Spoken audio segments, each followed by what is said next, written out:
اعوذ باللہ من الشیطان الرجیم بسم اللہ الرحمن الرحیم وَلَقَدْ نَصَرَكُمُ اللَّهُ بِبَدْرٍ وَأَنْتُمْ أَذِلَّةٌ فَاتَّقُوا اللَّهَ لَعَلَّكُمْ تَشْكُرُونَ صدق اللہ مولانا العظیم الحمد لرب هو شافی للسقیم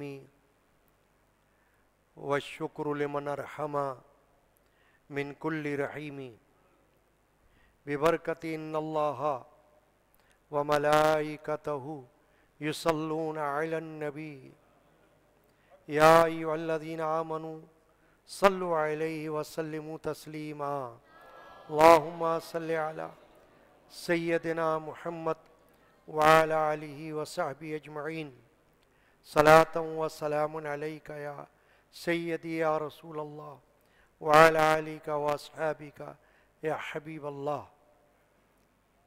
حاضرین کرام، 17 رمضان المبارک جمعہ کا دن 2 ہجری عظیم الشان معرکہ جسے غزوہ بدر کے نام سے آج تک یاد کیا جاتا ہے، اور انشاءاللہ تبارک و تعالی اسی طرح یاد کیا جاتا رہے گا۔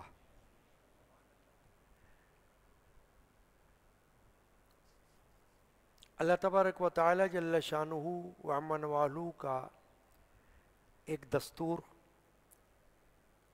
ایک سنت الہیہ یہ رہی ہے کہ کوئی عظیم واقعہ، کوئی بڑا کارنامہ،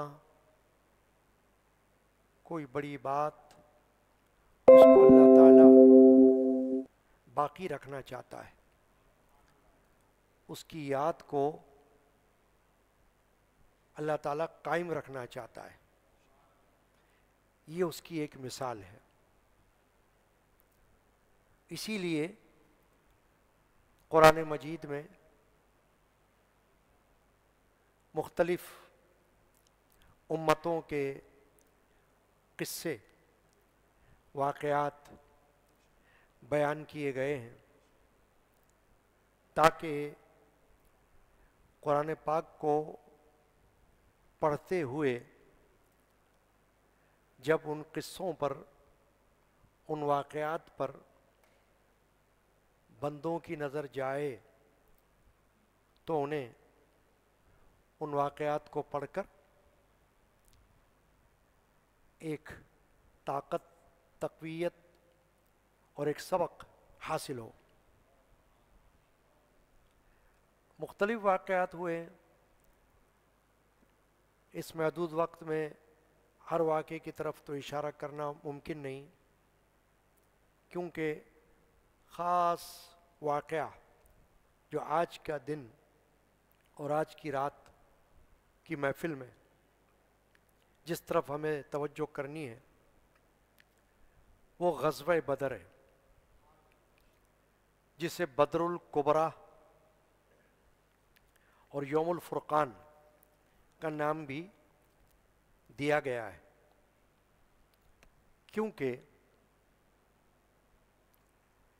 یوم الفرقان کا نام اس وجہ سے پڑا ہے کہ فرق اللہ نے واضح کر دیا کفار اور اہل ایمان کے درمیان۔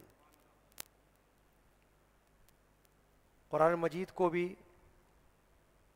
قرآن مجید فرقان حمید کہا جاتا ہے، فرق ظاہر کرنے والا، حق میں اور ناحق میں، سچ میں اور جھوٹ میں، باطل میں اور حق میں فرق ظاہر کرنا، یہ اللہ کو مقصود ہے۔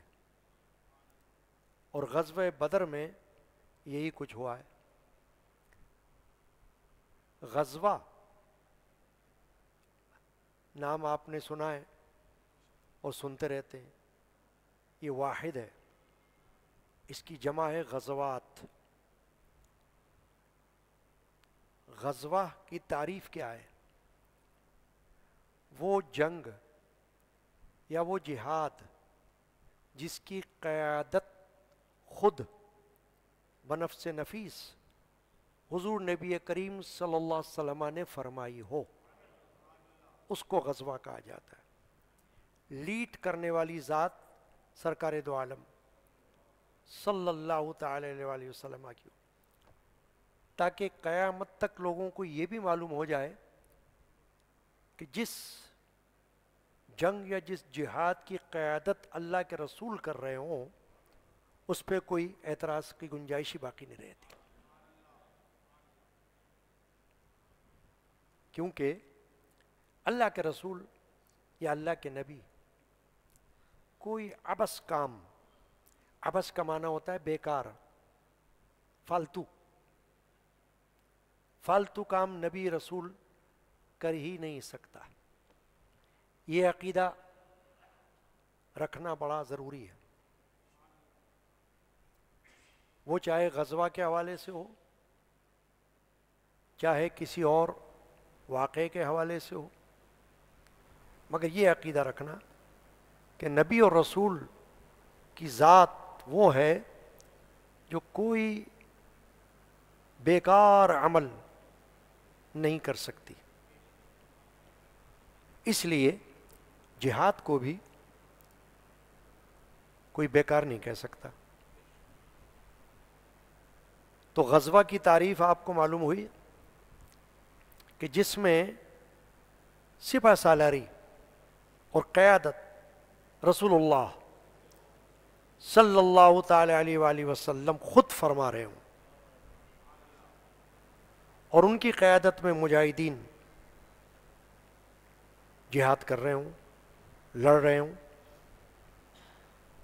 اب غزوہ کے مقابل ایک اور جنگ ہوتی ہے، سریا، جس کی جمع ہے سرایا۔ اس کی تعریف کیا ہے کہ اللہ کے رسول صلی اللہ علیہ وسلم خود نہیں، کسی صحابی کو قائد بنا دیں، اس جنگ کا سپہ سالار بنا دیں، جیسے خالد بن ولید جن کا لقب ہے سیف اللہ، اللہ کی تلوار، ان کو ایک جنگ میں قائد بنایا حضور نے، اور وہ لشکر لے کر روانہ ہوئے۔ اسی طرح مختلف سرایا ہوئے ہیں، جنگیں ہوئی ہیں، ہر ایک کا کوئی نہ کوئی مقصد رہا ہے۔ اسلام خود بخود جنگ نہیں چاہتا، ہمیشہ یاد رکھنا ہے جہاد کے بارے میں کہ جہاد صرف اس وقت فرض ہو جاتا ہے جب یہ یقین ہو جائے کہ کوئی قوت اسلام کو مٹانا چاہتی ہے، مسلمانوں کو مٹانا چاہتی ہے۔ جب یہ ثابت ہو جائے تو جہاد فرض ہو جائے گا۔ اس وقت صرف اللہ کے دین کے لیے، اسلام کی بقا کے لیے گھروں سے نکلنا مسلمان پر فرض ہو جائے گا۔ سب کچھ بھول کر، بال بچے یہ وہ سب چھوڑ کر، غزوہ بدر میں مشہور ایک واقعہ ہے کہ جب سرکار دو عالم صلی اللہ علیہ وسلم نے یہ اعلان فرما دیا کہ جہاد کی تیاری ہے، جہاد کرنا ہوگا، تو ایک صحابی کھجوریں کھا رہے تھے، پھینک دی کھجور اور میدان میں پہنچ گئے اور لڑتے لڑتے شہید ہو گئے۔ ایسے کئی واقعات ہیں۔ جہادی میں کا ایک واقعہ ہے، ایک صحابی جن کو غسیل الملائکہ کہا جاتا ہے۔ کیوں کہا جاتا ہے؟ ان کی شادی ہوئی تھی، سہاگرات تھی، اور غزوہ، جنگ، جہاد کا اعلان کر دیا اللہ کے رسول نے۔ وہ سہاگرات تھی ان کی، اسی رات نکاح ہوا تھا ان کا، پہلی رات تھی۔ وہ اس وقت حالت جنابت میں تھے، ناپاکی میں تھے، اسی حالت میں گھر سے نکل گئے جہاد کے لیے۔ اتنا بھی فرصت نہیں ہوئی کہ وہ غسل کرتے، اور جنگ میں پہنچ گئے، جہاد میں، اور میدان جہاد میں لڑتے ہوئے شہید ہو گئے۔ حنظلہ ان کا نام تھا، حضرت حنظلہ۔ اب ان کا یہ لقب سرکار دو عالم صلی اللہ علیہ وسلم نے کیوں دیا؟ غسیل الملائکہ، فرشتوں نے جن کو غسل دیا۔ شہادت کے بعد ان کی میت سے پانی ٹپک رہا تھا، تو رسول اللہ صلی اللہ علیہ وسلم فرمایا ان کو فرشتوں نے غسل دیا ہے۔ یہ ان کی فضیلت۔ اللہ یا رسول اللہ، یا غوث الاعظم رضی اللہ۔ یہ فضائل جو ہیں یہ یوں ہی تو نہیں ہے۔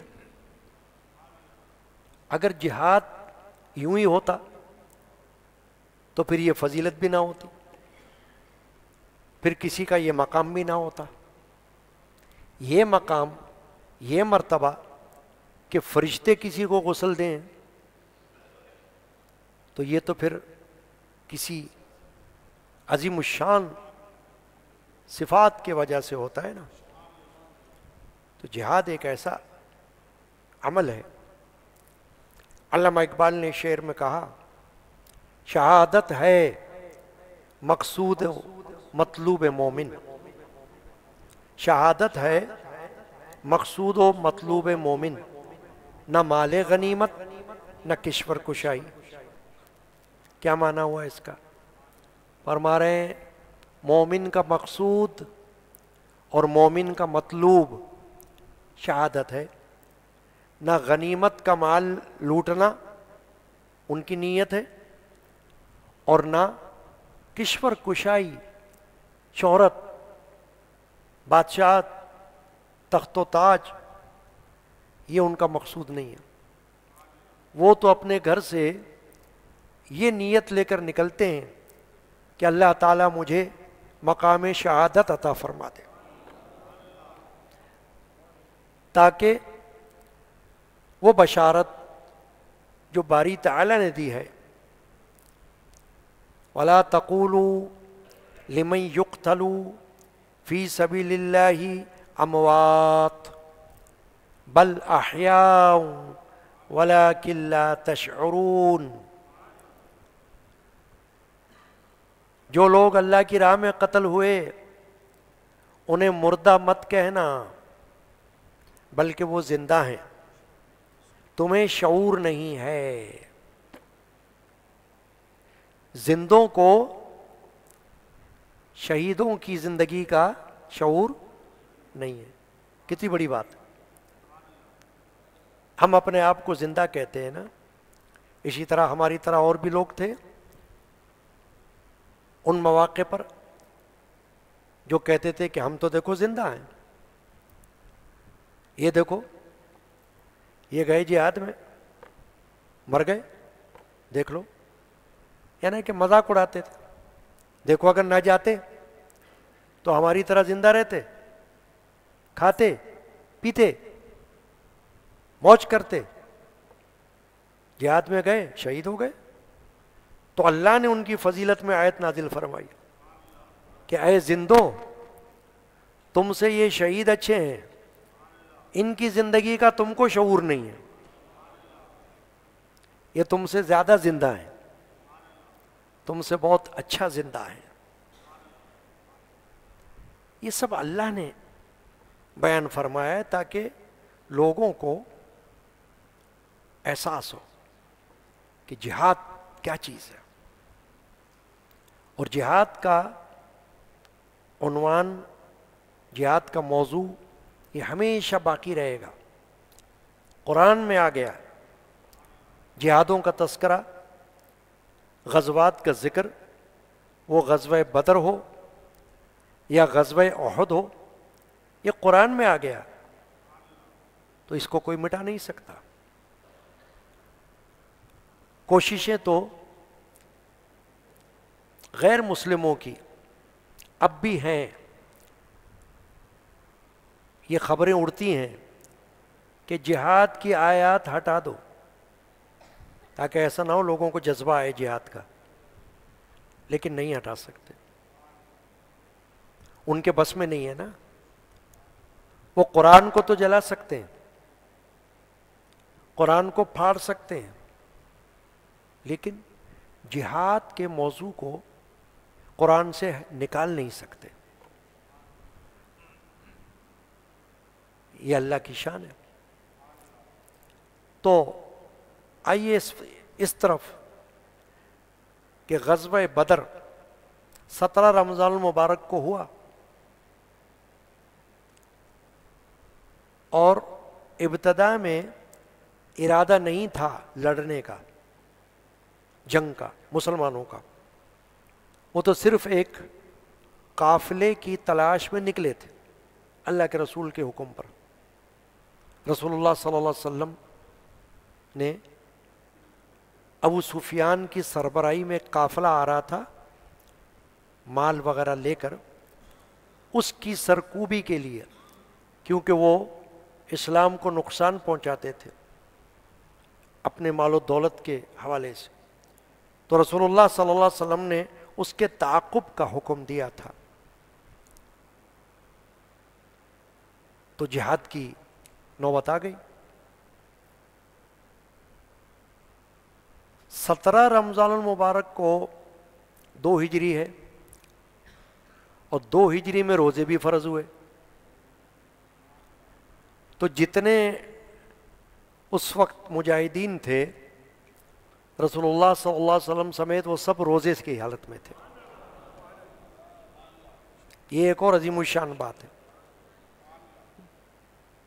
اندازہ لگاؤ ذرا آپ، بندہ روزے سے ہو، تلوار ہاتھ میں ہو، میدان میں گھمسان کی جنگ ہو رہی ہو، کیا تصور ہوگا؟ ایسی تصور کریں آپ اپنے اوپر رکھ کر.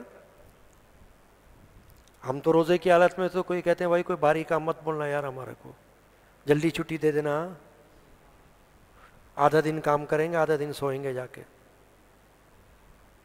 اور بھاری کام خبردار نہیں بولنا ہم کو، ہلکا کام کریں گے ہم. کیوں؟ روزے سے ہیں، ہوتا ہے نا یہ. لیکن سن 2 ہجری میں روزہ فرض ہوا، اور اولین روزے دار تمام صحابہ بدر تھے. تو روزے کی حالت میں جہاد کرنا یہ شان تھی ان کی، اور یہ اللہ تعالیٰ نے کروائی، یہ شان ان کی دکھائی اللہ نے. اسی لیے تو ان کا مقام بھی پھر ایسا ہوا نا. حدیث پاک میں ہے کہ حضرت جبرائیل علیہ السلام، فرشتوں کے سردار، انہوں نے پوچھا یا رسول اللہ صلی اللہ علیہ وآلہ وسلم، صحابہ میں افضل صحابہ آپ کے نزدیک کون ہے؟ فرمایا بدری صحابہ. صحابہ میں افضل صحابہ، فرمایا بدری صحابہ، جنہوں نے بدر میں، غزوہ بدر میں شرکت کی. اس پر جبرائیل علیہ السلام نے جواباً عرض کیا، ہاں یا رسول اللہ صلی اللہ علیہ وسلم، ہم فرشتوں میں بھی، تمام فرشتوں میں سے وہ افضل ہیں جو کہ غزوہ بدر میں اللہ کے حکم سے میدان جہاد میں اترے.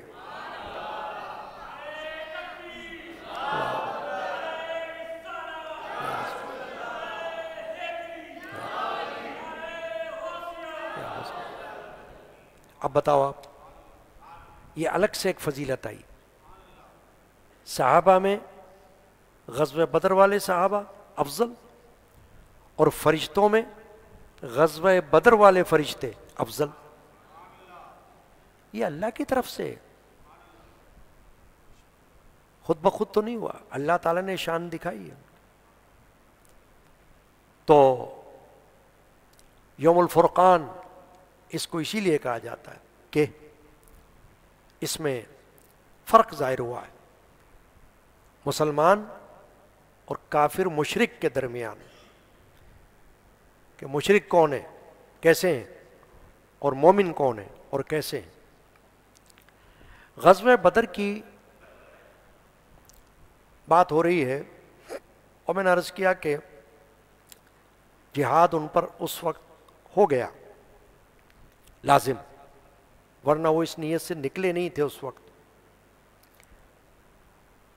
اسی لیے آپ دیکھیں کہ مجاہدین اسلام کی تعداد 313 تھی، 313، کفار کی تعداد 950، تقریباً 1000۔ تو تعداد تو کس کی زیادہ ہوئی؟ کفار کی، مشرکین کی۔ اب اگر دنیاوی لحاظ سے آپ دیکھو، اگر دنیا کا یہ کوئی معاملہ ہوتا تو لوگ کہتے جناب کچھ نہیں ہو سکتا۔ کیوں نہیں ہو سکتا بھائی؟ بھائی اس لیے نہیں ہو سکتا کہ ہماری تو تعداد خالی 313 ہے، ادھر مشرکین کی تعداد، کفار کی تعداد 1000 کے قریب ہے، ہم کا مقابلہ کریں گے بھائی؟ کیسے کریں گے؟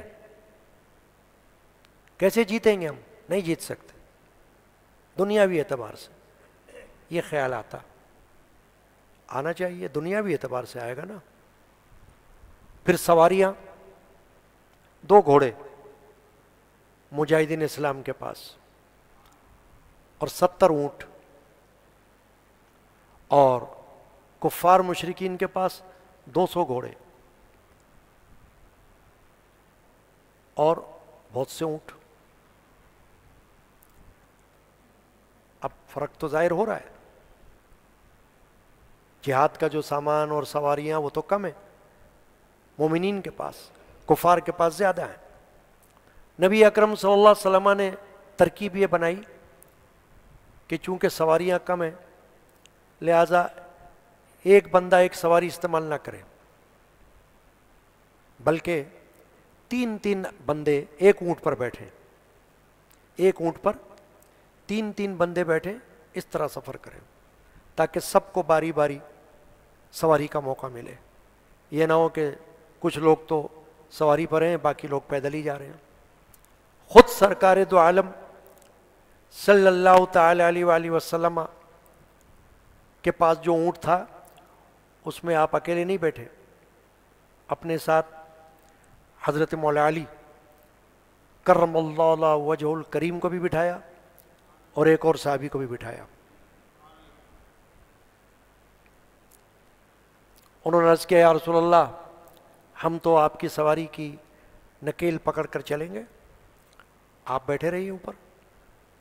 حضور نے فرمایا نہیں، ایسا نہیں ہو سکتا، کچھ دیر میں بیٹھوں گا پھر میں پیدل چلوں گا پھر آپ بیٹھے رہو، اس طرح کریں گے۔ فرمایا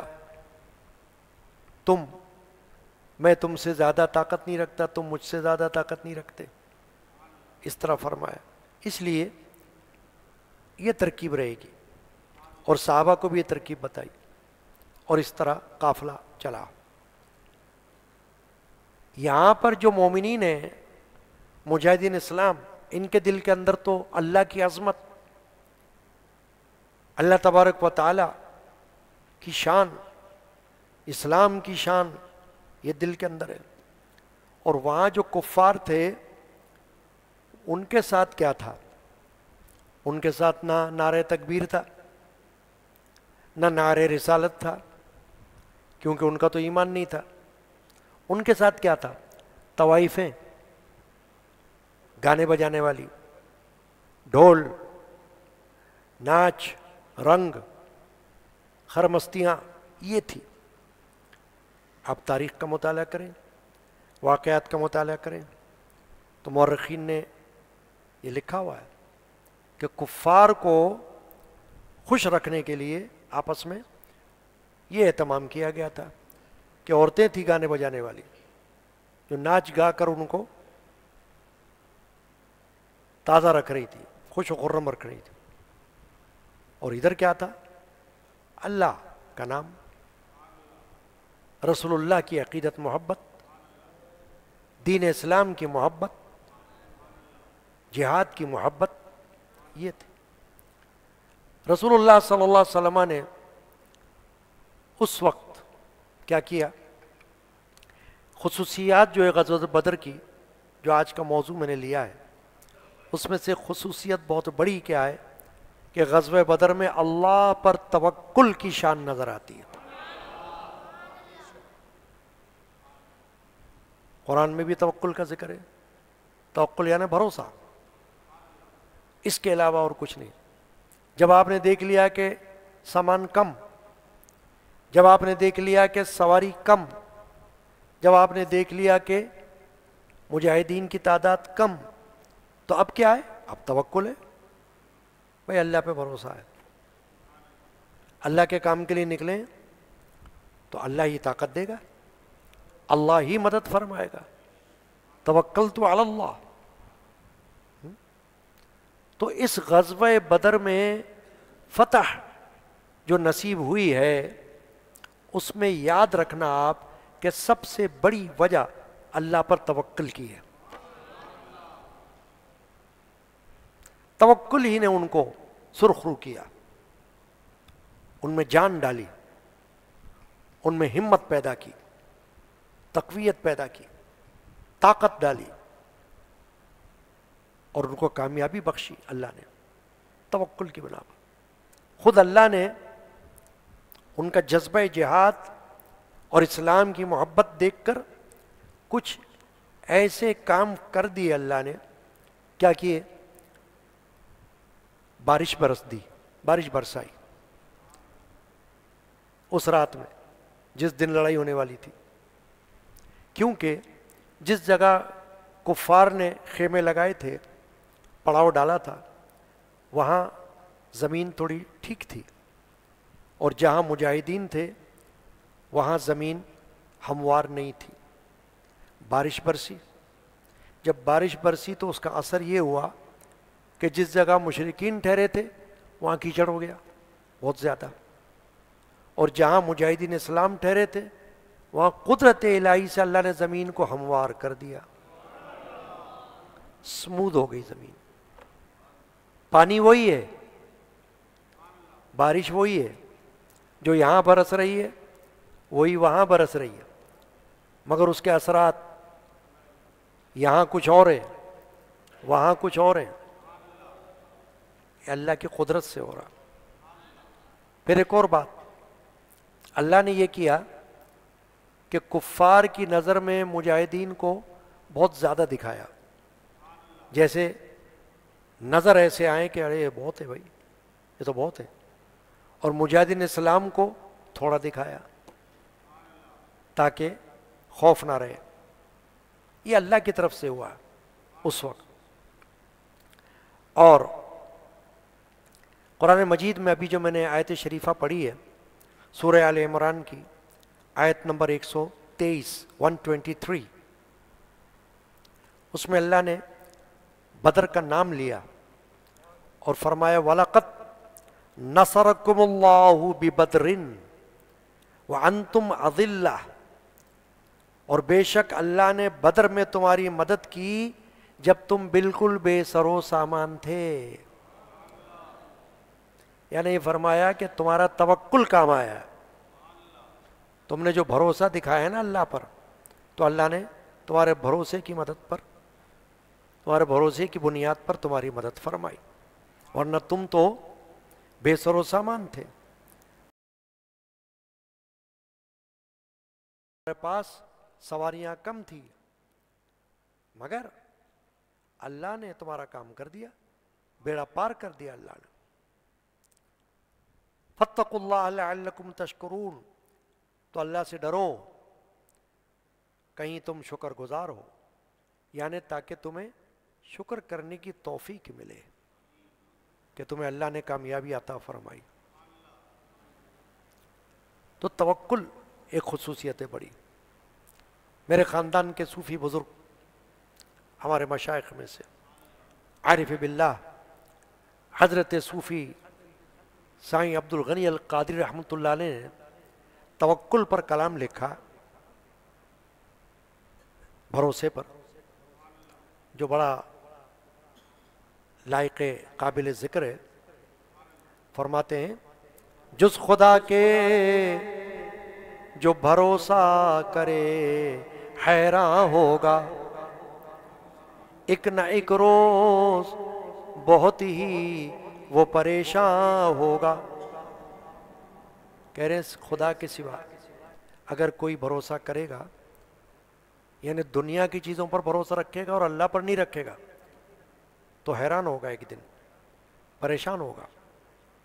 جز خدا کے جو بھروسہ کرے حیران ہوگا، ایک نہ ایک روز بہت ہی وہ پریشان ہوگا۔ خوبصورت شعر ایک، کھیت آباد جو پانی کے بھروسے پہ کرے، بھائی پانی ویسے تو ضروری ہوتا ہے نا کھیت کے لیے، آپ کو بھی پتہ ہے، پودا لگاؤ تو پانی بھی ڈالنا ہوتا ہے نا، اس میں فصل لگاتے ہو تو پانی تو ڈالنا پڑتا ہے، مگر یہ بتا رہے ہیں کہ پانی پہ بھروسہ نہیں ہوتا، بھروسہ تو اللہ پہ ہوتا ہے۔ کھیت آباد جو پانی کے بھروسے پہ کرے، ٹڈیوں سے کبھی ممکن ہے کہ ویران ہوگا۔ دیکھا آپ نے کیا فرمایا کہ اگر پانی پہ بھروسہ کر کے کھیت کو آباد کرو گے تو ہو سکتا ہے ٹڈیاں آ جائیں، گیا تمہارا پانی باڑ میں، بھائی ٹڈیاں آ گئی، اب تم نے پانی تو بہت ڈالا تھا، اب کیا کرو گے بتاؤ؟ دیکھا کیسی توجہ دلائی کہ چونکہ تم نے پانی پہ بھروسہ رکھا، اللہ پہ نہیں رکھا۔ توکل یہ ہوتا ہے کہ آپ اسباب کو اختیار کرو مگر اسباب کو بھروسہ مت بناؤ، بھروسہ اللہ پہ رکھو۔ دوا کرو مگر دوا پہ بھروسہ مت رکھو، بھروسہ اللہ پہ رکھو شفا کے لیے۔ امتحان کے لیے تیاری کرو مگر تیاری پہ بھروسہ مت رکھو، کامیابی پہ بھروسہ اللہ پہ رکھو۔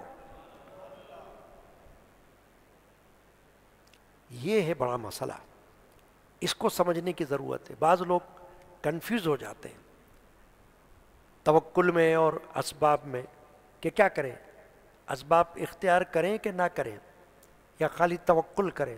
نہیں، خالی توکل بھی نہیں، اسباب اپنی جگہ ہے، وسائل اختیار کرو مگر توکل اللہ پہ رکھو۔ کھیت آباد جو پانی کے بھروسے پہ کرے، ٹڈیوں سے کبھی ممکن ہے کہ ویران ہوگا۔ آخری شعر اس میں تو بالکل توکل پر آپ نے توجہ دلائی۔ اے غنی سائیں توکل کا طریقہ بھی سیکھ، رحمت اللہ علیہ۔ اے غنی سائیں توکل کا طریقہ بھی سیکھ، عقل پہ کر کے بھروسہ تو پشیماں ہوگا۔ اگر تو نے صرف عقل پہ بھروسہ کیا کہ میرے پاس تو عقل ہے، عقل کا استعمال کروں گا، توکل ووکل چھوڑو، بس عقل ہے نا، تو فرما رہے ہیں کہ اگر عقل پہ بھروسہ کرے گا نا تو شرمندہ ہوگا۔ عقل اپنی جگہ، علامہ اقبال نے کیا فرمایا؟ بہتر ہے دل کے پاس رہے پاسبان عقل، بہتر ہے دل کے پاس رہے پاسبان عقل، لیکن کبھی کبھی اسے تنہا بھی چھوڑ دے۔ عقل کا استعمال اچھا ہے، لیکن توکل اپنی جگہ ہے۔ عقل بھی فیل ہو جائے گی اگر توکل نہیں کیا تو، دماغ بگڑتے ہوئے دیر نہیں لگتی۔ بندہ بہت بڑا عقل مند ہو لیکن اگر پاگل ہو جائے، ہو سکتا ہے نہیں ہو سکتا؟ بولو، کوئی کہے کہ نہیں نہیں کیسے ہو سکتا ہے؟ عقل مند آدمی کبھی پاگل ہو ہی نہیں سکتا۔ ارے بڑے بڑا عقل مند پاگل ہو سکتا ہے کسی وقت بھی، دماغ الٹ جائے۔ تو اس لیے اس طرف توجہ دلائی گئی ہے کہ دین اسلام میں توکل کی بہت بڑی اہمیت ہے۔ ہاں اسباب اپنی جگہ ہے، ایک حدیث پاک ہے اور ایک واقعہ ہے۔ ایک صحابی آئے اونٹ کو لے کر مسجد میں جانے کے لیے، نماز کے لیے، اونٹ بٹھایا اور فرمایا توکلت علی اللہ، میں نے اللہ پہ بھروسہ کیا۔ نبی اکرم صلی اللہ علیہ وسلم نے ملاحظہ فرمایا تو فرمایا اس کے پاؤں باندھ، پھر کہ توکلت علی اللہ،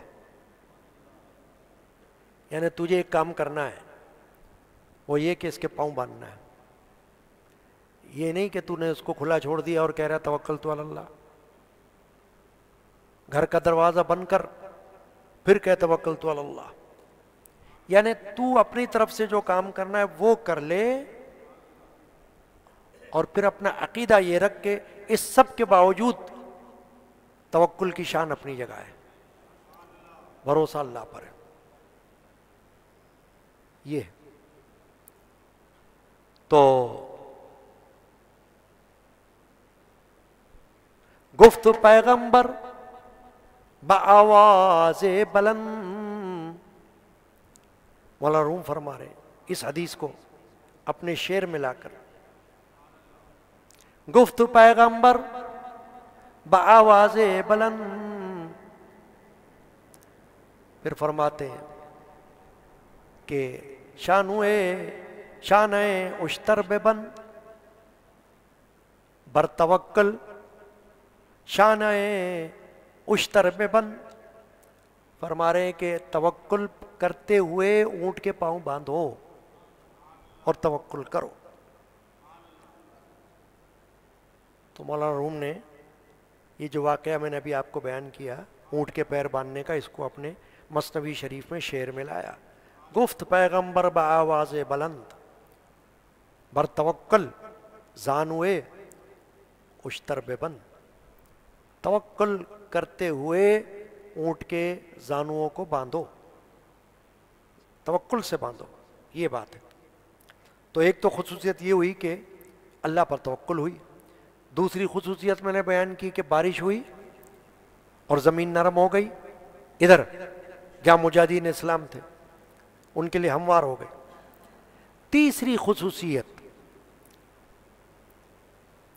جس میں اللہ کی طرف سے نبی کا علم غیب معلوم ہو رہا ہے، کیسے؟ احادیث میں ہے کہ حضور نے رات کو یہ فرمایا کہ دن کو جو ہمارا جہاد ہوگا تو فلاں فلاں کافر فلاں فلاں جگہ قتل ہو کے گرے گا، یعنی نشاندہی فرمائی۔ میدان بدر میں، میدان بدر جو ہے نا مدینہ شریف سے 80 میل کے فاصلے پر بدر ہے، اور کہا جاتا ہے کہ ایک بدر نامی ایک بندہ تھا اور اس نے کنواں کھودا تھا، اس کا نام بھی بدر تھا، تو اس کے حوالے سے اس جگہ کا نام ہو گیا بدر۔ تو بہت بڑی شان ہے اس میدان بدر کی بھی۔ حضرت شیخ عبدالحق محدث دہلوی کا نام آپ نے سنا ہوگا، ہندوستان کے اول محدث، بہت بڑے شیخ، بہت بڑے محدث، قادریہ سلسلے کے بہت بڑے پیر، بہت بڑے شیخ۔ ان کی کتابیں دینی مدارس میں اشعۃ اللمعات شرح حدیث کی مشکات شریف کی انہوں نے لکھی، وہ مدرسے میں پڑھائی جاتی ہے درس نظامی میں۔ شیخ عبدالحق محدث دہلوی فرماتے ہیں کہ میں میدان بدر میں گیا دیکھنے کے لیے، زیارت کرنے کے لیے اس میدان کی، کہ جہاں اتنا بڑا عظیم الشان کارنامہ انجام دیا گیا ہے، اس جگہ کی زیارت بھی فضیلت والی ہے۔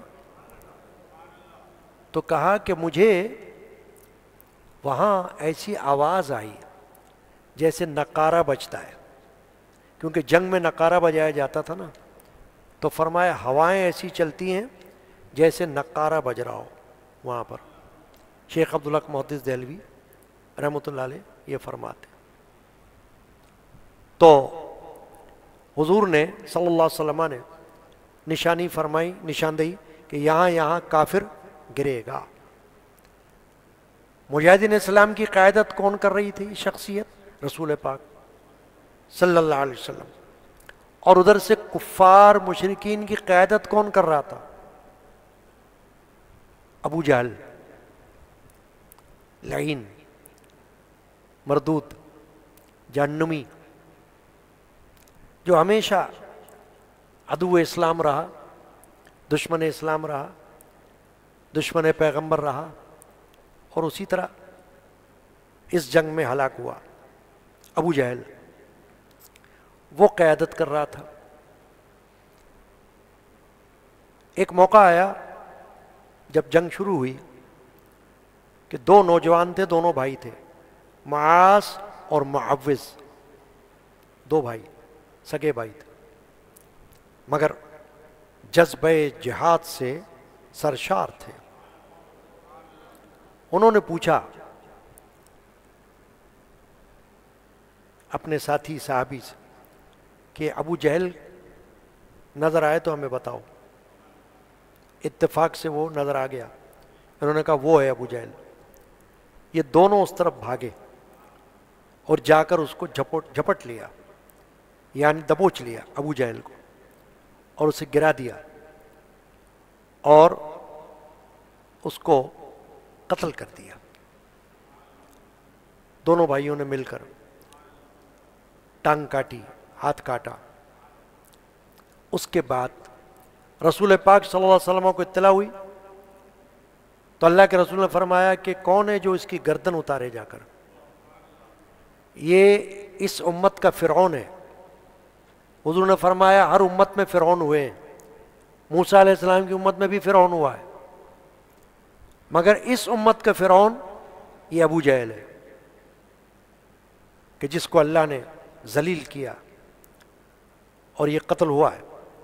کون ہے جو مجھے اس کی گردن اتار کے بتائے؟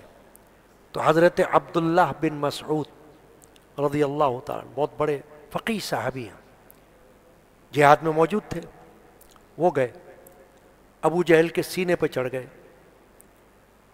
تو اس نے کچھ بکواس کی ابو جہل نے،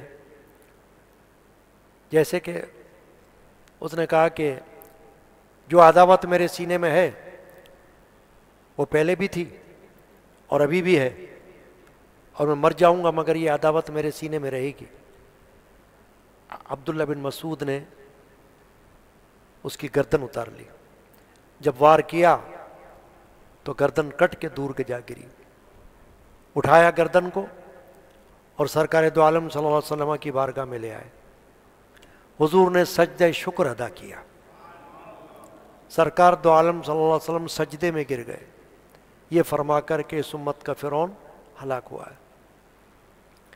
اب ایک اور حضور کا معمول تھا کہ جب بھی آپ جہاد میں جاتے، غزوے میں، غزوات جو ہیں وہ 19 ہوئے ہیں اور کئی ان کی تعداد 27 بھی بتائی گئی ہے، بہرحال 19 تو کنفرمڈ ہے۔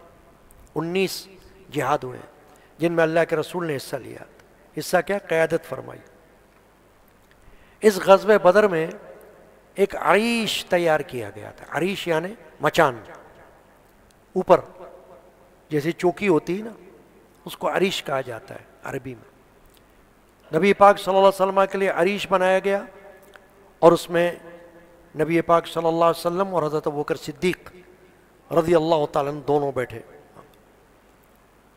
اور سرکار دو عالم صلی اللہ علیہ وسلم نے اس پر بیٹھ کر اللہ کی بارگاہ میں دعا کی، سجدے میں جا کر، جنگ سے پہلے، جہاد سے پہلے، اے اللہ آج امتحان کا دن ہے تیرے بندوں کا، مجاہدین اسلام کے امتحان کا دن ہے، بے سر و سامانی بھی ہے، سواریاں بھی اتنی نہیں ہیں، تعداد بھی مجاہدین کی اتنی نہیں ہے، اور ہم اصل میں جہاد کے لیے نکلے بھی نہیں تھے اس وقت، یہ تو ہم پر جہاد مسلط ہو گیا اس وقت، کرنا پڑ رہا ہے ہمیں، کیونکہ وہاں سے لشکر آ گیا ہے کفار کا لڑنے کے لیے، وہ ہمارے ساتھ جنگ کرے گا تو ہمیں مقابلہ تو کرنا ہے۔ اے اللہ آج اگر تو نے ہماری مدد نہ فرمائی تو پھر اسلام کا نام کہاں رہے گا، اسلام کے نام لیوا کہاں ہوں گے، تو آج تو ہماری مدد فرما۔ تب اللہ تعالیٰ نے قرآن مجید میں اس کا ذکر فرمایا ہے کہ ہم نے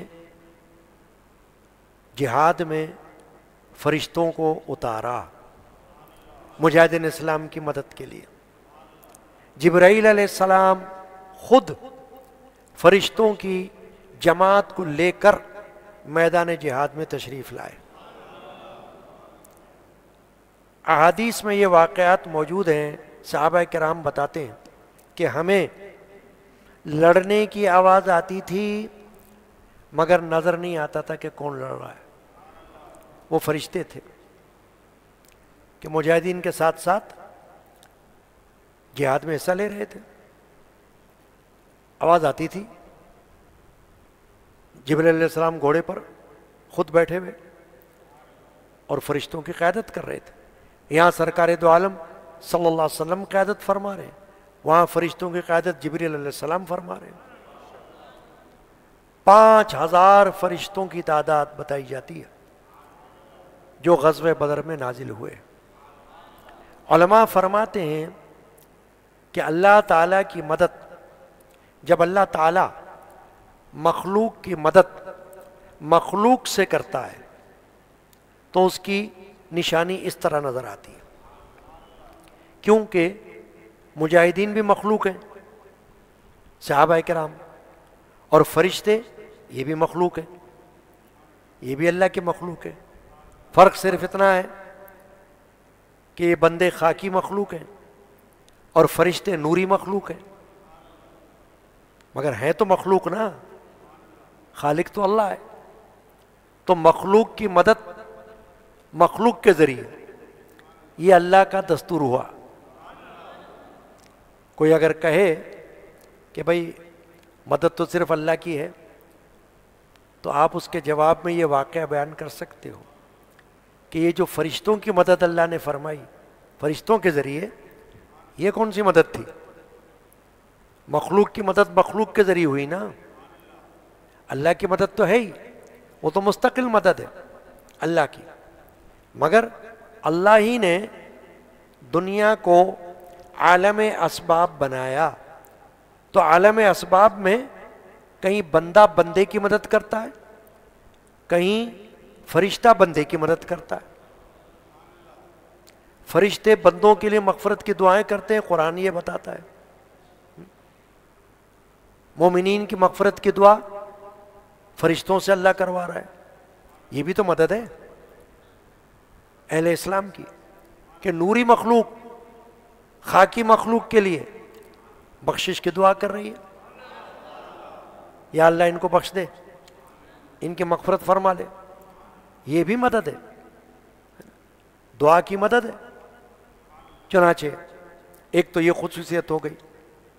اب جب سرکار دو عالم صلی اللہ علیہ وسلم کا یہ معمول رہا ہے کہ جہاں جہاد ہوتا تھا وہاں 3 دن قیام فرماتے تھے، تیسرے دن کے بعد آپ وہاں سے نکلتے تھے، واپس ہوتے تھے، تو آپ نے 3 دن یہاں قیام فرمایا۔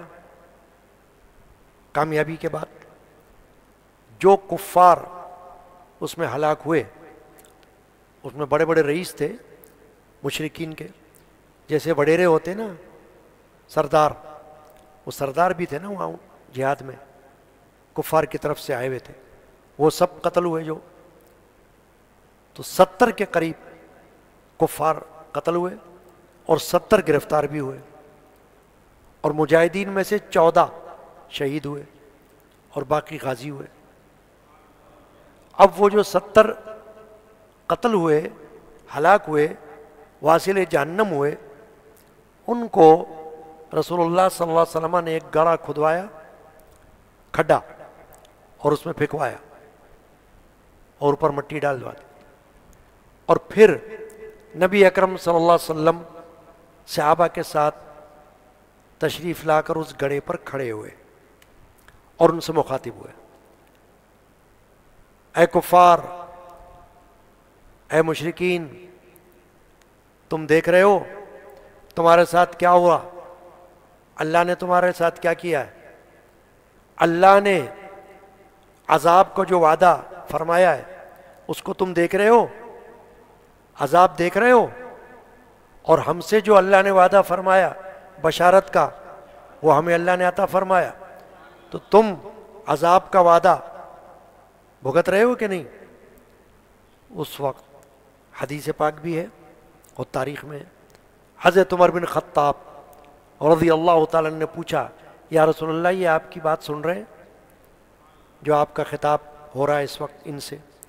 حضور نے فرمایا یہ تم سے زیادہ سن رہے ہوں گے، ان کو اللہ سنوا رہا ہے، جتنا تم سن رہے ہو یہ بھی ویسا سن رہے ہیں، میری باتوں کو، میری آواز کو یہ سن رہے ہیں۔ اسی لیے سماع موتا اہل سنت والجماعت کا عقیدہ ہے، مردوں کی سماعت کی قوت اللہ تعالیٰ عطا فرماتا ہے۔ قبر کے اوپر جب جا کر کوئی بندہ سلام کرتا ہے تو صاحب قبر سنتا ہے، جب آپ کوئی تلاوت کرتے ہیں صاحب قبر سنتا ہے، جب آپ قبر پر جاتے ہیں تو صاحب قبر آپ کو جانتا تھا تو آپ کے آنے سے خوش ہوتا ہے، انسیت محسوس کرتا ہے۔ تو سماع موتا باقاعدہ ایک عقیدہ ہے، وہ الگ ایک موضوع ہے۔ آج سے کئی سال پہلے عرس ہوا تھا حضرت سید مرشدی جدی رحمۃ اللہ علیہ کا، کئی سال پہلے، ہو سکتا 10 سال پہلے یا اس سے بھی زیادہ ہو گیا ہو، میرے خیال میں زیادہ ہی ہوا ہوگا۔ تو میں نے سماع موتا پہ صرف بیان کیا تھا، کیسٹ موجود ہے اس کا، سماع موتا، قرآن سے اور حدیث سے میں نے دلائل دیے تھے کہ مردے سنتے ہیں۔ بدعقیدہ لوگ اس کا انکار کرتے ہیں، وہابی انکار کرتے ہیں، لیکن جو سنی ہے وہ اگر انکار کرے گا تو پھر سنی کیسے رہے گا؟ سنی کو انکار نہیں ہونا چاہیے۔ اس پر علماء نے کتابیں لکھ دی ہیں، جس کا جی چاہے ان کتابوں کا مطالعہ کرے۔ ایسی احادیث جیسے یہ حدیث کہ جس میں اللہ کے رسول کفار کو گڑھے میں پھینکوانے کے بعد کھڑے ہو کر ان سے خطاب فرما رہے ہیں، اور یہ فرما رہے ہیں کہ یہ سن رہے ہیں، تو ایسی کتابوں کا، ایسی احادیث کا، ایسے واقعات کا مطالعہ کریں تاکہ معلوم ہو۔ بدعقیدہ لوگ کہتے ہیں کہ قرآن میں اللہ نے فرمایا ہے کہ تم مردوں کو سنا نہیں سکتے، اس کا جواب علماء نے یہ دیا ہے کہ جہاں مردوں کو سنا نہیں سکتے کی آیات ہیں، وہ یہ مردے نہیں ہیں جو قبر میں ہیں، وہ کفار ہیں، ان کو اللہ تعالیٰ نے مردے کہا ہے کہ یہ حق بات نہیں سن سکتے، یہ دیکھ نہیں سکتے۔ صم بکم عمی فہم لا یرجعون، یہ کفار کے بارے میں آیت نازل ہوئی ہے کہ اللہ نے فرمایا یہ بہرے ہیں، یہ گونگے ہیں، یہ اندھے ہیں۔ تو وہ بہرے نہیں تھے، وہ نہ وہ گونگے تھے نہ وہ اندھے تھے، وہ ہماری طرح دیکھتے تھے، مگر اللہ تعالیٰ نے ان کو نشانی کے طور پر، علامتی طور پر فرمایا یہ بہرے بھی ہیں بدبخت، اور یہ بد نصیب گونگے بھی ہیں، اور یہ بد نصیب اندھے بھی ہیں۔ فہم لا یرجعون، یہ لوٹنے والے نہیں ہیں۔ نیکی کی طرف، ایمان کی طرف، جہنمی ہے۔ تو جہاں جہاں قرآن میں مردوں کی سماعت کی نفی ہے وہ کفار کے حوالے سے، کہ کفار ایسے ہیں کہ نہیں سنتے ہو، ورنہ سماع موتا یہ اہل سنت والجماعت کا ٹھوس عقیدہ ہے، اور اس پر فتاوی موجود ہیں، اس پر کتابیں لکھی گئی ہیں، اور ابھی میں نے کہا کہ کئی سال پہلے میں نے تقریر کی باقاعدہ۔ اب ایک اور خصوصیت ہے کہ قیدی گرفتار ہوئے، 70 تو ہلاک ہوئے اور 70 گرفتار ہوئے۔ گرفتاریوں میں ایک حضور کے چچا بھی گرفتار ہوئے، حضرت عباس رضی اللہ تعالی عنہ۔ وہ اس وقت مشرکین کی طرف سے آئے تھے، انہوں نے باقاعدہ اعلان نہیں کیا تھا اسلام کا۔ نبی پاک صلی اللہ علیہ وسلم نے فرمایا کہ ان کے دل میں تو اسلام کی چاہت ہے، لیکن وہ کفار کے دباؤ میں آ کر، مشرکین کے دباؤ میں آ کر ان کے ساتھ آ گئے۔ تو جب گرفتاریاں ہوئیں تو جہاں اور کفار کو گرفتار کیا گیا تو حضرت عباس کو بھی گرفتار کیا گیا، جہاں دوسروں کو باندھا گیا رسیوں سے تو حضرت عباس کو بھی باندھا گیا۔ تو رات کو حضرت عباس کیونکہ رسیاں بہت سخت تھیں تو کرانے لگے، جیسے کوئی کراتا ہے نا، او حضور کو آواز آئی، صحابہ کو آواز آئی، تو صحابہ نے کہا یا رسول اللہ یہ آپ کے چچا ہیں جو رسیوں کی سختی کی وجہ سے چلا رہے ہیں، تو ان کی رسیاں ڈھیلی کر دیں۔ حضور نے فرمایا اگر ان کی رسی ڈھیلی کرو گے تو دوسروں کی رسیاں بھی ڈھیلی کرو پھر، تاکہ سب کی ایک جیسی ہو جائے، ورنہ خالی ان کی رسی ڈھیلی نہیں کرو۔ تو حضرت عباس کو بھی اس وقت یہ تکلیف پیش آئی، اور حضور نے فرمایا کہ دوسروں کے ساتھ بھی پھر وہی معاملہ کرو۔ پھر جو کفار قیدی ہوئے ان میں سے کچھ وہ تھے جو پڑھنا لکھنا جانتے تھے، ان کے ذمے حضور اکرم صلی اللہ علیہ وسلم نے یہ ڈیوٹی لگائی، مشورہ کیا صحابہ سے کہ بتاؤ کیا کریں، ان کو فدیہ لے کر، جیسے جرمانہ سمجھو آپ، پینلٹی لے کر چھوڑ دیا جائے یا ان کو قتل کیا جائے۔ تو دو رائے ہوئی۔ ابو بکر صدیق رضی اللہ عنہ نے عرض کیا یا رسول اللہ ان سے فدیہ لے لیں اور ان کو رہا کر دیں، کیونکہ ان کے جو رشتہ دار ہیں ہو سکتا ہے وہ اس عمل سے متاثر ہو جائیں، تو ان سے کچھ جرمانہ وصول کریں اور رہا کر دیں۔ حضرت عمر بن خطاب نے کہا یا رسول اللہ ان کو تو قتل کریں، ان کو کیوں چھوڑیں گے ہم، ان کی سزا یہی ہے کہ ان کے گردن اڑا دی جائے، یہ اسلام کے دشمن ہیں۔ مگر رسول اللہ صلی اللہ علیہ وسلم نے ابو بکر صدیق کی رائے پر عمل کیا اور فدیہ لے کر انہیں رہا کرنے کا حکم دیا۔ تو جن کے پاس کچھ مال و دولت نہیں تھی دینے کے لیے مگر وہ پڑھے لکھے تھے، تو حضور نے فرمایا کہ تم ایسا کرو، جو لوگ ہمارے پڑھنا لکھنا نہیں جانتے ان کو پڑھنا لکھنا سکھاؤ، ان کو تعلیم دو، ان کو علم سکھاؤ، پڑھنا لکھنا ان کو سکھاؤ، یہ تمہاری مشقت ہے۔ جیسے آپ نے سنا ہوگا نا قید با مشقت ہوتی ہے، کہ قیدیوں سے مشقت لی جاتی ہے، محنت کا کام کرایا جاتا ہے۔ حضور نے فرمایا تمہارا فدیہ یہ کہ تم 10 صحابہ کو پڑھنا لکھنا سکھاؤ۔ تو یہ بھی ایک خصوصیت ہے غزوہ بدر کی۔ پھر ایک خصوصیت یہ ہے کہ جو لوگ جہاد میں غزوہ بدر میں نہ جا سکے تھے، جانا چاہتے تھے، دیکھیں نا، ایک ہوتی ہے نیت جانے کی، ایک ہوتا ہے بہانہ نہ جانے کا، دونوں میں فرق ہے۔ شرعی عذر اپنی جگہ ہوتا ہے، شرعی عذر کا پاس ہوتا ہے۔ اسلام میں شرعی عذر کی اہمیت ہے، وہ نماز ہو، وہ روزہ ہو، وہ زکوٰۃ ہو، وہ حج ہو، یا وہ جہاد ہو، اگر شرعی عذر آ جائے تو وہاں معافی ہوتی ہے۔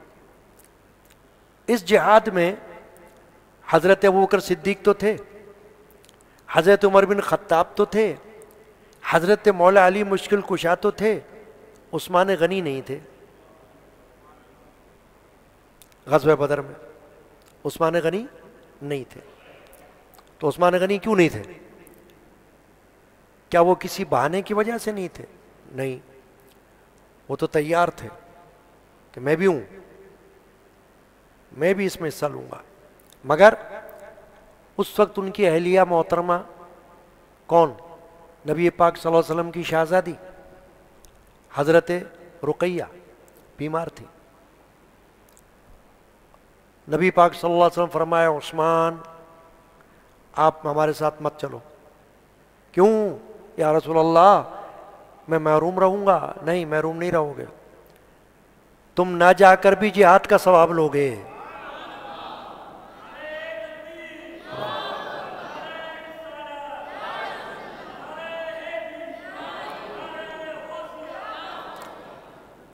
بھائی جہاد میں ثواب ملتا ہے نا، شہید کو بھی ثواب ملتا ہے اور غازی کو بھی ثواب ملتا ہے۔ آپ جہاد میں نہیں جاؤ گے کوئی بات نہیں، ثواب سے محروم نہیں رہو گے آپ۔ کیوں؟ کہ تمہاری بیوی بیمار ہیں، میری بیٹی ہیں، اس وقت تمہاری ضرورت یہاں ہے، ان کی تیمارداری کرو، آپ ان کا حق ہے۔ اپنی زوجہ محترمہ کے پاس رہو، رہ گئے۔ اسی طرح کچھ اور بھی لوگ تھے، ان کا بھی کوئی عذر تھا، کوئی ماں باپ کی خدمت کرنی تھی، ایسا ہو جاتا ہے۔ آپ دیکھیں ایک واقعہ صرف مثال کے لیے پیش کرتا ہوں۔ حضرت اویس قرنی رضی اللہ تعالیٰ عنہ رسول پاک کے زمانے میں مسلمان ہوئے، ایمان لائے، مگر اللہ کے رسول کے پاس نہ آ سکے۔ آنا چاہتے تھے، ان کی ماں بیمار تھی، بہت زیادہ تکلیف میں تھی، وہ اس کو چھوڑ کر آ نہیں سکتے تھے۔ رسول اللہ صلی اللہ علیہ وسلم نے انہیں روک دیا آنے سے، فرمایا اپنی ماں کے پاس رہو، ان کی خدمت کرو۔ تو وہ وہیں رہے، رسول اللہ صلی اللہ علیہ وسلم کے حیات تک حضور کے پاس نہیں آ سکے، اس لیے صحابی نہیں بنے۔ وہ ایسے کرنی عاشق رسول، ان کے عشق پر کوئی کلام نہیں، ان کی محبت پہ کوئی انگلی نہیں اٹھا سکتا، ایسے عاشق رسول وہ ایسے کرنی رضی اللہ تعالیٰ، مگر صحابی نہیں ہوئے، تابعی ہیں، خیر التابعین کہلاتے ہیں۔ تو شرعی عذر آ گیا تھا کہ اللہ کے رسول نے منع کر دیا تھا۔ اللہ کے رسول اگر کسی بات سے منع کر دیں، وہ کتنا ہی بڑا اہم کام ہو، کسی کو حکم نہیں ہے کہ پھر ان کے خلاف کریں، چاہے کتنا ہی بڑا ثواب کا کام ہو۔ نماز جیسی نماز میں اللہ کے رسول آواز دے دیں تو نماز توڑ کر آنا لازم ہے رسول اللہ کی آواز پر۔ کوئی نہیں کہے گا کہ نہیں بھائی میں تو نماز میں ہوں۔ ایک صحابی نے کیا تھا ایسا، فوراً نہیں آئے، نماز ختم کر کے آئے، حضور نے پوچھا کیا بات ہے، آواز نہیں آئی تھی میری؟ آئی تھی، میں نماز پڑھ رہا تھا۔ حضور نے فرمایا تم کو پتہ نہیں ہے، اللہ کے نبی بلائیں تو نماز چھوڑ دو اور ان کی خدمت میں آؤ، یہ تمہاری نماز ہے۔ تو ہر چیز کا اپنا ایک قاعدہ ہے، اپنا ایک حکم ہے۔ تو میں یہ عرض کر رہا تھا کہ جو لوگ جہاد میں نہیں گئے، ایسے واقعات موجود ہیں غزوہ بدر کے علاوہ۔ ایک اور صحابی تھے، ان کی ماں بیمار تھی، حضور نے فرمایا جاؤ ماں کی خدمت میں جاؤ، تم مت چلو جہاد میں، یہ بات۔ اب کیا ہوا کہ جب جہاد سے واپسی ہوئی غزوہ بدر سے کامیابی کے ساتھ، فتح کے ساتھ، تو جب لوٹے تو اس وقت عثمان غنی رضی اللہ تعالیٰ عنہ کی اہلیہ کا انتقال ہو گیا، اسی وقت ان کو دفنایا جا رہا تھا۔ حضرت رقیہ سلام اللہ علیہا کا، حضور کی 4 صاحبزادیاں ہیں، شہزادیاں، سب سے بڑی حضرت زینب کبریٰ رضی اللہ تعالیٰ عنہ، اور حضرت رقیہ، حضرت ام کلثوم، اور حضرت سیدہ خاتون جنت سب سے چھوٹی صاحبزادی فاطمۃ الزہرا رضی اللہ تعالیٰ عنہ۔ تو یہ جو صاحبزادی تھی ان کا انتقال ہو گیا۔ حضور نے اکرم صلی اللہ علیہ وسلم نے جب مال غنیمت کی تقسیم شروع فرمائی واپس آ کر، تو فرمایا کہ جو شرعی عذر کی بنا پر غزوہ بدر میں حصہ نہ لے سکے ان کو بھی مال غنیمت دیا جائے گا، ان کو بھی ثواب ملا، اللہ کی طرف سے ثواب بھی ملے گا اور ان کو مال غنیمت بھی ملے گا۔ چنانچہ عثمان غنی کو بھی مال غنیمت ملا۔ تو یہ چند خصوصیات جو غزوہ بدر کی ہمیں نظر آئیں، میں نے اس پر کچھ گفتگو کی ہے۔ اللہ تبارک و تعالی اصحاب بدر کا بہت بڑا مقام ہے، ابھی میں نے عرض کر دیا تھا تمام صحابہ میں افضل صحابہ ہیں۔ صحابہ بدر جتنے ہیں ان کے نام، صفات تو بہت بڑی بات ہے، خوبیاں، فضیلت، فضائل، یہ تو بڑی بات ہے، صرف نام ان کا بھی بڑے بڑے اولیاء اللہ نے بطور وظیفہ اپنایا ہے۔ صوفیاء کرام نے اصحاب بدر کا وسیلہ توسل پیش کیا ہے، بیماری میں یا کسی اور پریشانی میں اصحاب بدر کا وسیلہ، اے اللہ، یعنی بڑے بڑے علماء ایسے گزرے ہیں، بڑے اکابر علماء جنہوں نے وسیلہ پیش کیا ہے کہ اے اللہ میں اصحاب بدر کا وسیلہ تیری بارگاہ میں پیش کرتا ہوں۔ تو اصحاب بدر کے نام، میں نے جو کتاب لکھی ہے کتاب الوظائف، اس میں اصحاب بدر کے نام موجود ہیں، جن کو شوق ہو وہ کتاب حاصل کر سکتے ہیں، کتاب الوظائف، اس میں وظائف ہیں۔ تو اس میں یہ بات آ گئی ہے کہ وظائف میں اصحاب بدر کے ناموں کا بھی وظیفہ ہے کہ ان کے ناموں کی تلاوت کی جائے، جیسے کوئی نام پڑھتا ہے، نام پڑھے جائیں دیکھ کر، اور پھر یہ دعا کر لی جائے، اے اللہ یہ جتنے نام، جتنے اسماء مبارکہ اصحاب بدر کے، شہدائے بدر کے میں نے تیری بارگاہ میں پیش کیے ہیں، ان کے توسل سے میری دعا کو قبول فرما لے اور میری حاجت کو پورا فرما، آمین۔ تو اللہ تبارک و تعالی اصحاب بدر کا صدقہ ہم سب کو عطا فرمائے، آمین۔ ببرکتی ان اللہ وملائکتہ یصلون علی النبی یا ایھا الذین آمنوا صلوا علیہ وسلموا تسلیما۔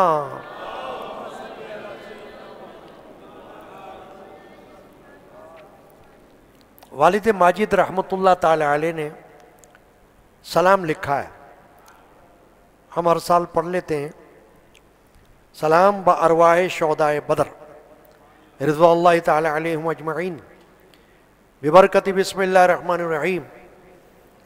شہدائے بدر کے صدا نام و پیام پر سلام، شہداء بدر کے صدا نام و پیام پر، ان کے خمار و کیف کی مستی و جام پر سلام، ان کے خمار و کیف کی مستی و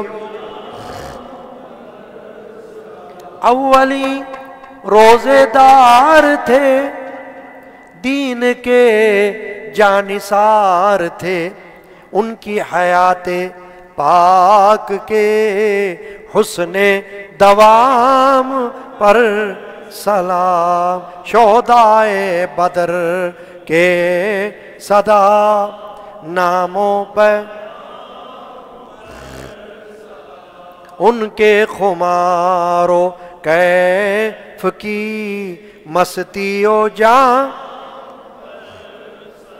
سرخی خون سے ان کی ہے دین میں وجد پے بپے، ان کے رکوع سجود اور ان کے قیام پر سلام، شہدائے بدر کے صدا ناموں،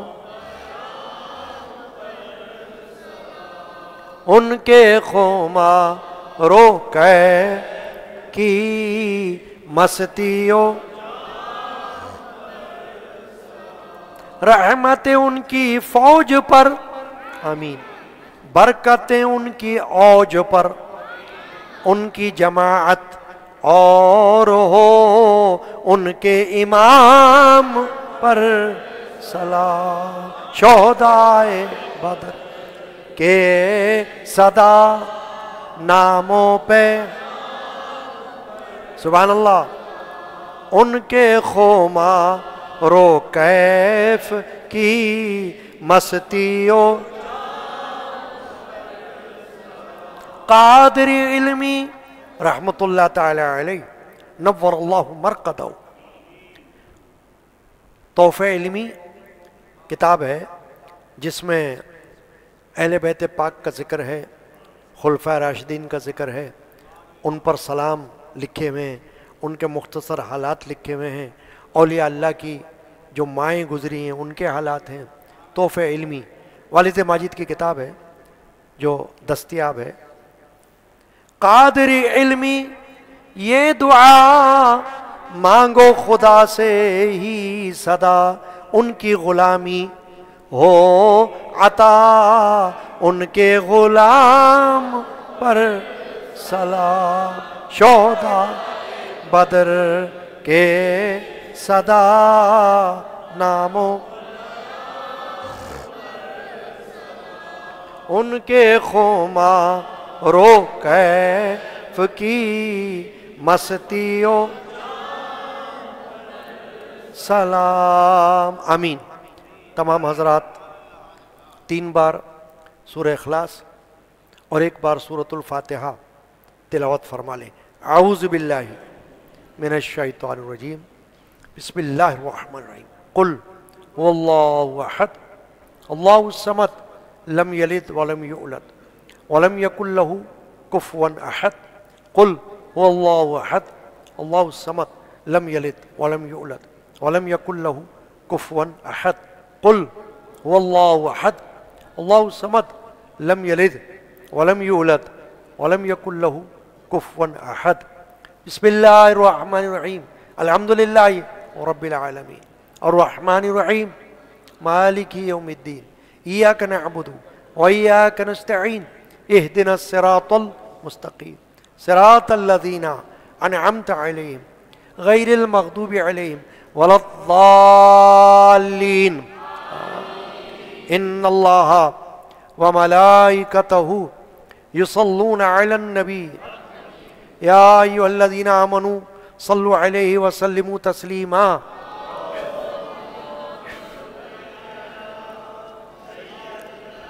لنگر شریف آ گیا ہے، پوچھو۔ سیدنا محمد وصحاب سیدنا محمد وبارک وسلم، اللہم صلی علی سیدنا محمد وعلی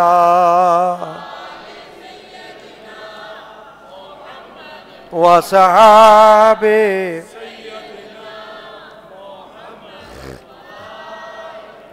وابنی سیدنا الشیخ الغوث العظم رضی اللہ تعالی عنہ۔ دعاؤں کی درخواستیں جن جن لوگوں نے کی ہیں ان کے لیے دعائیں ہوں گی اور سب کے لیے ہوں گی۔ سدا بار لنگر شریف جو ہمیشہ خادمین کے لیے یہاں لنگر خانے میں بنایا جاتا ہے، ان کے لیے خادمین آپ کے پاس آتے ہیں تعاون خیر کی نیت سے، اللہ تعالیٰ توفیق عطا فرمائے، آمین۔ صادق صاحب کے اہلیہ کے لیے صحت شفا کی درخواست ہے، اللہ ان کو شفا دے۔ آصف صاحب کے بیٹے کی نوکری کے لیے دعا کی درخواست ہے، اللہ کامیابی بخشے۔ وسیم قادری کے اہلیہ کا آج ہاسپٹل میں انتقال ہوا ہے آپریشن کے دوران، اللہ تعالیٰ ان کی مغفرت فرمائے اور ان سب کو صبر عطا فرمائے، آمین اللہم ربنا آمین۔ جبران قادری کی والدہ کی مغفرت کے لیے دعا کی درخواست ہے، اللہ تعالیٰ رشیدہ بانو کی مغفرت فرمائے، آمین۔ اور عبدالحادی جو بیمار ہیں اللہ ان کو شفا عطا فرمائے۔ قرآن شریف، سورہ یاسین، سورہ ملک، سورہ مزمل، سورہ اخلاص، عہد نامہ، کلمہ شریف، درود شریف مرحوم شفیق الدین کی ایصال ثواب کے لیے پیش کیا گیا ہے، اللہ تعالیٰ قبول فرمائے، آمین اللہم ربنا آمین۔ عبدالقادر قادری مستان نے ایصال ثواب کے لیے لنگر شریف کا اہتمام کیا ہے، اللہ تعالیٰ قبول فرمائے، آمین۔ نذیر بھائی، ہاں نذیر قادری ہمارے بہت پرانے مریدوں میں سے بیمار ہیں کافی عرصے سے، اللہ تعالیٰ ان کو صحت کاملہ عطا کرے، ہمت اور طاقت عطا کرے، سب بیماروں کو اللہ شفا دے۔ آج کی رات جیسا کہ میں نے عرض کیا، سب لوگ اپنے دلوں میں یہ نیت کر لیں کہ اللہ یہ دن اور یہ رات اصحاب بدر، شہداء بدر کی یاد کی رات ہے، اتنی بڑی ہستیاں کہاں ہم کہاں وہ، تو ہماری حاجتیں، ہماری تمنائیں، ہماری آرزوئیں، ہماری دعائیں ان اصحاب بدر کے صدقے میں قبول فرما، آمین۔ یہ بات ہے۔ ربنا تقبل منا انک انت السمیع العلیم وتب علینا انک انت التواب الرحیم۔ 2 اشعار 3 اس مناجات کے بھی ہم پڑھتے ہیں جو ہمارے مرشد پاک سیدی مرشدی جدی حضرت مولانا الشاہ محمد غلام رسول قادری رحمۃ اللہ علیہ نے لکھی ہوئی ہے، اور ہم ہر مہینے پڑھتے ہیں 17ویں شریف کی محفل میں۔ الہی صدقہ اصحاب بدر اب الہ،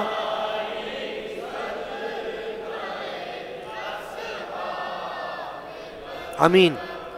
تو اپنی رحمتوں سے کر مقرب، تو اپنی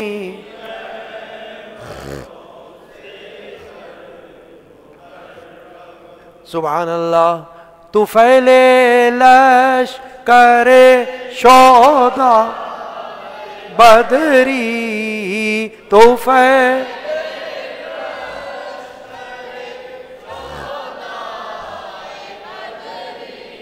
ہمارے جانو دل کر دے، تو نوری ہمارے جان، تو نو الہی صدقہ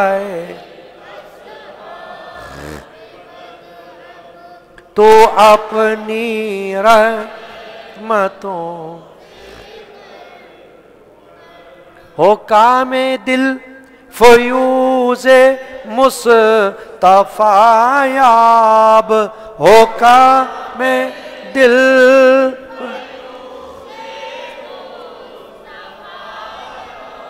بحق اہل بیت و جملہ اصحاب، بحق اہل بیت و جملہ الہی صدقہ اصحاب، تو اپنی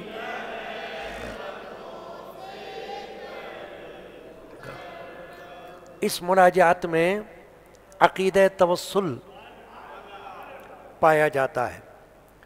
میں کبھی کبھی کیا اکثر بیانات میں عقیدوں کے حوالے سے اشارے دیتا ہوں تاکہ لوگوں کو کبھی کوئی ذہن میں باتیں ہوں تو وہ دوران بیان حل ہو جائے۔ تو اس میں جیسا کہ میں نے کہا تھا کہ اصحاب بدر کا توسل بڑے بڑے اولیاء اللہ نے مانگا ہے، تو اس میں بھی اہل بیت کا اور اصحاب بدر کا توسل پایا جاتا ہے، توسل کا عقیدہ پایا جاتا ہے۔ وہ کام دل فیوز مصطفیٰ یاب، کام دل کا مطلب دل کا مقصد، کام کا معنی مقصد، اور دل بھی ہوتا ہے اس کا۔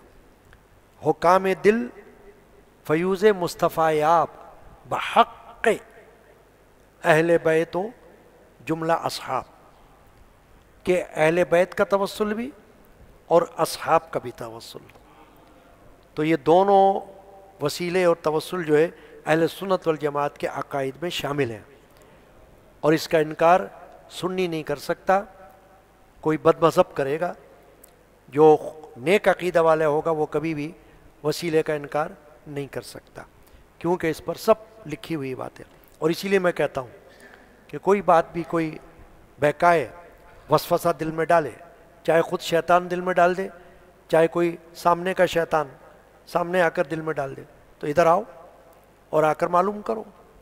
ہمارے مشائخ نے ہر طرح کی تعلیم دے دی ہے، یہاں کتابوں میں موجود ہے، بیانات میں موجود ہے، اور ابھی بھی ہو رہی ہے تعلیم، آج کے دور میں بھی ہو رہی ہے. سننے والے ہونے چاہیے، سمجھنے والے ہونے چاہیے، عمل کرنے والے ہونے چاہیے، ذوق شوق رکھنے والے ہونے چاہیے. تو جذبہ بیدار کرو، اللہ تعالیٰ توفیق عطا کرے. ربنا تقبل منا انک انت السمیع العلیم وتب علینا انک انت التواب الرحیم. یا اللہ، یا رحمان، یا رحیم، غزوہ بدر، اصحاب بدر جن کی آج یاد ہو رہی ہے، یا اللہ ہماری اس حاضری کو قبول فرما. جو کچھ ہم نے سنا، جو کچھ ہم نے پڑھا نظم میں، نثر میں، یا اللہ اس کو قبول فرما. جو کچھ نظر و نیاز پیش کیا گیا ہے، یا اللہ اس کو قبول فرما. اور جو کچھ دعا کے بعد باہر آپ کو لنگر پیش کیا جائے گا، یا اللہ وہ قبول فرما. آمین. اے اللہ، حضور نبی کریم رحمت العالمین شافی المذنبین صلی اللہ علیہ وسلم کی بارگاہ اقدس میں نظر فرما. صحابہ کرام، اہل بیت اعظام، تابعین تبع تابعین، اولیاء کاملین رضی اللہ عنہم اجمعین کی بارگاہ میں نظر فرما. بالخصوص اصحاب بدر، شہدائے بدر رضی اللہ عنہم اجمعین کی بارگاہ اقدس میں نظر فرما. ان کا وسیلہ ہمارے حق میں قبول فرما. ان کے توسل سے ہماری حاجتیں پوری فرما، ہماری دعائیں قبول فرما. آمین. یا اللہ، حضور سیدنا غوث اعظم رضی اللہ تعالیٰ عنہ کی بارگاہ میں نظر فرما. ہمارے مرشدان پاک کی ارواح کو ثواب پہنچا. عزیز و اقارب، پیر بھائیوں بہنیں کی ارواح کو ثواب پہنچا. جن جن کا انتقال ہوا ہے، آج بھی جو میں نے عرض کیا، ان کی ارواح کو ثواب پہنچا. آمین آمین. ان کے لواحقین کو صبر جمیل عطا فرما. آمین. ربنا افرغ علینا صبرا توفنا مسلمین. اللہ نے فرمایا قرآن میں کہ اس طرح دعا مانگو، اے ہمارے رب ہم پہ صبر انڈیل دے، اور ہمیں ہماری موت مسلمانوں میں فرما. ربنا افرغ علینا صبرا توفنا مسلمین. یا اللہ ہم پہ صبر انڈیل دے، یعنی بھرپور صبر دے ہمیں، اور ہماری موت مسلمانوں میں فرما. آمین. اے اللہ، جو دعاؤں کے لیے عرض کرتے ہیں جہاں جہاں سے حاضر ہو کر یا غائبانہ، ان سب کی دعاؤں کو قبول فرما. بے روزگاروں کو حلال رزق عطا کر، بیماروں کو صحت شفا عطا کر. یا اللہ جو بے اولاد ہیں ان کو تندرست نیک اولاد نرینہ عطا کر. جنہوں نے خواہش کی ان کو اولاد نرینہ عطا کر. آمین. تندرست اولاد عطا کر. آمین. یا اللہ، زوجین میں اتفاق محبت عطا کر. یا اللہ، جو بچے بچیاں ہیں ان کے گھروں کو آباد کر. اصحاب بدر کے صدقے میں بچیوں کو نیک رشتے عطا کر، نیک جوڑے عطا کر، ان کے گھر آباد کر، ان کے والدین کو ان کی خوشیاں نصیب کر.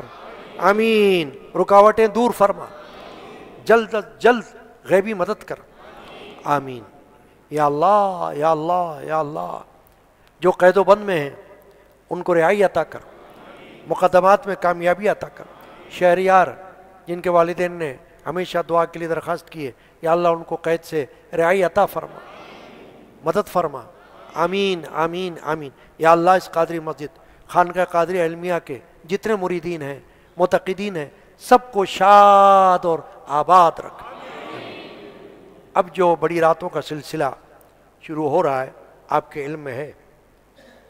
21ویں شب آئے گی، اتوار کو 20 روزہ ہے، 20واں رمضان، اعتکاف بھی شروع ہوگا، اور جو حضرات یہاں اعتکاف کرنا چاہتے ہیں وہ رابطہ کر لیں اور اپنا نام لکھوا دیں۔ اور اسی رات میں تراویح کے بعد آج کی طرح حضرت مولا المسلمین مولا علی کرم اللہ تعالی وجہ الکریم کی شب شہادت کی محفل ہوگی۔ اللہ تعالیٰ اس میں حاضری کی توفیق عطا کرے، آمین۔ اس کے بعد 23ویں شب آئے گی۔ 23ویں شب کا معنی ہوتا ہے 22واں روزہ، دن 22واں ہوگا، رات 23ویں ہوگی۔ تو 22 رمضان 23ویں شب کو ہمارا معمول ہے ہمیشہ سے ہمارے مشائخ کا قرآن مجید کی سورۃ الروم اور سورۃ العنکبوت اس کی تلاوت ہوتی ہے، اور جو حضرات اپنے ساتھ پانی یا اور کوئی چیزیں لاتے ہیں ان پر دعائیں مختلف عربی، فارسی، اردو پڑھ پڑھ کر دم کیا جاتا ہے شفا کی نیت سے، اپنی اپنی نیتوں سے۔ تو وہ 23ویں رات میں ہوگا، اللہ تعالیٰ اس میں بھی حاضری کی توفیق عطا کرے۔ 24 رمضان 24واں دن اور 25ویں رات یاد رکھنا ایصال ثواب کی ایک محفل ہوگی ہمارے یہاں۔ کن کے؟ جو لوگ یہاں پر مریدین میں شامل تھے، وہ خواتین میں سے ہوں یا مردوں میں سے ہوں، بہت مخلص، بہت چاہنے والے، جن کو ہم نے اپنی گناہ گار آنکھوں سے دیکھا، خدمات کرنے والے، عقیدت رکھنے والے جو فوت ہو چکے ہیں، ان کے ایصال ثواب کے لیے محفل ہوگی۔ 25ویں شب ہوگی 24 رمضان۔ تو ان کی وہ اولادیں جو ہمارے رابطے میں ہیں ان کو ہم رابطہ کریں گے کہ وہ اگر اس میں محفل میں شرکت کر لیں، اور جن کی اولاد رابطے میں نہیں ہے ان کو ہم رابطہ نہیں کریں گے، کیونکہ وہ ان سے ہمارا دل اترا ہوا ہے۔ سچی بات یہ ہے، کیونکہ وہ اپنے ماں باپ کے نقش قدم پر نہیں ہیں۔ تو جو اولادیں ماں باپ کے نقش قدم پر ہیں جو یہاں آنے والے تھے، ان کو ہم دعوت دیں گے کہ وہ آنا چاہیں تو آ جائیں اور اپنے ماں باپ کے ایصال ثواب میں شامل ہو جائیں۔ خوش نصیب ہیں وہ اولاد کہ جن کے ماں باپ کی فاتحہ یہاں ہو رہی ہے، اس عظیم مسجد میں، اس عظیم خانقاہ میں۔ وہ خوش نصیب ہے نا، وہ بھی خوش نصیب ہے جن کی فاتحہ یہاں ہو رہی ہے، اور وہ اولاد بھی خوش نصیب ہے جن کے ماں باپ کی فاتحہ یہاں ہو رہی ہے، بھائی بہن کی ہو رہی ہے، کوئی بھی ہو۔ تو جن کی اولادیں رابطے میں ہیں یا جو چاہیں وہ رابطہ کریں، تاکہ اگر وہ کچھ اپنے طرف سے پیش بھی کرنا چاہتے ہو نیاز میں تو شامل کر لیں گے۔ تو میں نے عرض کر دیا کہ ان سے رابطہ ہوگا جن کے اولادیں رابطے میں ہیں، اور جن کی اولاد رابطے میں نہیں ہیں ان کو ہم رابطہ نہیں کریں گے۔ تو اللہ تبارک و تعالیٰ اس رات میں بھی ہم کو حاضری کی توفیق عطا فرمائے۔ پھر اس کے بعد جو رات آئے گی وہ 27ویں شب ہوگی، 26 رمضان 27ویں رات، بڑی رات ہے لیلۃ القدر۔ اس میں ختم قرآن بھی ہوگا تراویح میں، اور پھر اس کے بعد لیلۃ القدر کی محفل بھی ہوگی اور بیان بھی ہوگا، اور پھر سحری کا اہتمام بھی ہوتا ہے۔ تو اللہ سے دعا ہے کہ اللہ ہم سب کو اس میں حاضری نصیب کرے۔ یہ بڑی راتیں آپ کو میں نے بتا دیا، اب جس کو اللہ نصیب کر دے، حاضری تو نصیب سے ہوتی ہے، ہمارا کام تو دعوت دینا اور بتانا ہے۔